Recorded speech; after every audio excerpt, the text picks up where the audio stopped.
that's what was so amazing about what Brother Ron was kind of giving us free game on the patio, and he didn't have to give us that information. But it was the perfecting of each individual to elevate the team. And that's really the beauty of what Team Relentless brings. I want to tell a quick story, just real quick, and then I'm going to pass it off to you. Quick story. There's a story of a king that had an innumerable amount of riches, okay?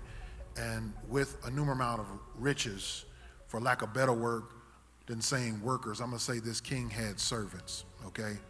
There came a point in time with this king that this king, and we're here for business and mixer and all this other type of stuff, came for a time that this king went on a long trip. Before he gets ready to go on this trip, he pulls all these workers or servants in, and he starts giving them gifts or talents. What he says to them, he doesn't give them all the same thing, okay? The reason why he doesn't give them all the same thing is because a part of his responsibility of being a really good king is to know who he has working for him, or, kind of surveying his stuff.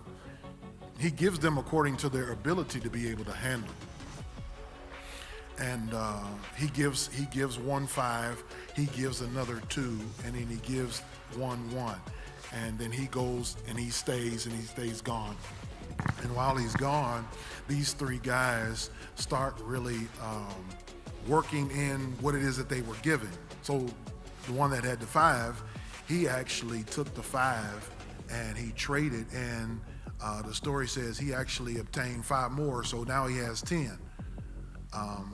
Then the story says that there is the one that had the 2, and the one that had the 2, he took and he understand what the 2 value that was at, and he turned it into 2 more. So now he goes from 2 to 4. And then the one that has 1, for whatever reason, he didn't understand the value. He was scared. Whatever the story was behind that, he took and he hid it. All right.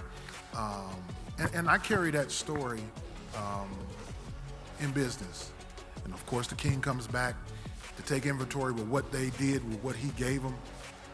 And he praised the first 2, the one that had 5. He said, man, you've been good and faithful and well. He said, now I'm going to elevate your responsibility. He says to the one that has the 2, he says, man, you've done well. You've turned 2 into 4. I'm going to give you even more responsibility. Then he chastises the one that has the 1.